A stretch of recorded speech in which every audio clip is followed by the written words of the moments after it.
نظریات نیک خود را شریک ساخت. محمد ظاهر اغبر سفیر افغانستان در تاجیکستان در نشستی خبری در دوشنبه گفت که تا حال هیچ یکی از 67 سفارت افغانستان و نمایندگی کابل در سازمان ملل متحد حکومت طالبان را اعتراف نکردند. این نشست روز 8 سپتامبر صورت گرفت. ما با طالبان وقتی داخل صحبت خواست شوم که طالبها به قوانین بین المللی، به قوانین انسان، به قوانین جامعه بشری، به حقوق زن، به حقوق کودک احترام قائل باشند. تا وقتی که طالبها به این اصل احترام نکنند به هیچ وجه با طالبها حاضر نیستم که داخل صحبت شوم. محمد ظاهر اغبر افزود بعد فرار رئیس جمهور اشرف غنی دیگر رهبران افغانستان با شمول امرالله صالح در داخل کشور هستند.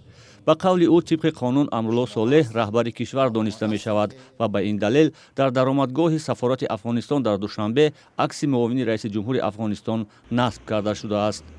تنها جنرال مارشال دوستم نه، بلکه تمام رهبران جهاد و مقاومت، کسانی که به افغانستان اعتقاد دارند، در یه اواخر همش جمع میشه.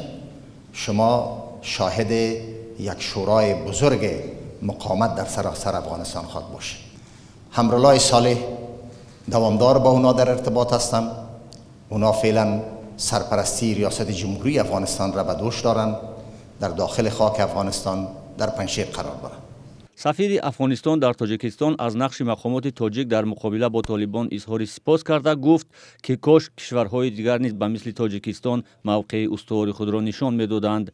او از میزبانی پناهندگان افغان در تاجیکستان به مقامات اظهار سپاس کرد.